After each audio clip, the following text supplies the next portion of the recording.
ఈ బండి సాయి భగీరథ్ బండి సాయి భగీరథ్ ఏ అమ్మాయినైతే అత్యాచారం చేసిండో ఆ అమ్మాయి తల్లికి తండ్రికి ప్రాణాలకు ప్రమాదం ఉన్నది. వాళ్ళ మీద ఏ ప్రమాదం జరిగినా ఏ దాడి జరిగినా తెలంగాణ పోలీసులారా మీరే బాధ్యులవుతారు.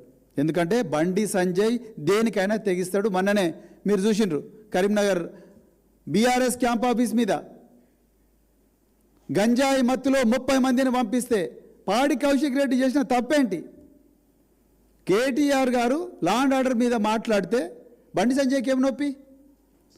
పాడి కౌశిక్ రెడ్డి ఎప్పుడైతే ప్రెస్ కాన్ఫరెన్స్ కంప్లీట్ చేస్తాడో అప్పుడే 30 గంజాయి మత్తులో ఉన్న మూకలను బండి సంజయ్ ఇంటి నుంచి వచ్చి ఆయన కారును పూర్తిగా ధ్వంసం చేసి ఆయన చంపడానికి ప్రయత్నం చేసిండ్రు.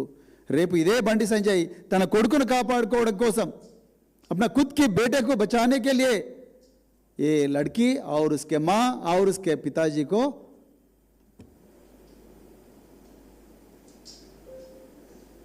వాళ్ళ ప్రాణాలకు ప్రమాదం కల్పించడని గ్యారంటీ ఏమున్నది? దీని మీద పూర్తి స్థాయి బాధ్యత తెలంగాణ పోలీసులే వహించాలి.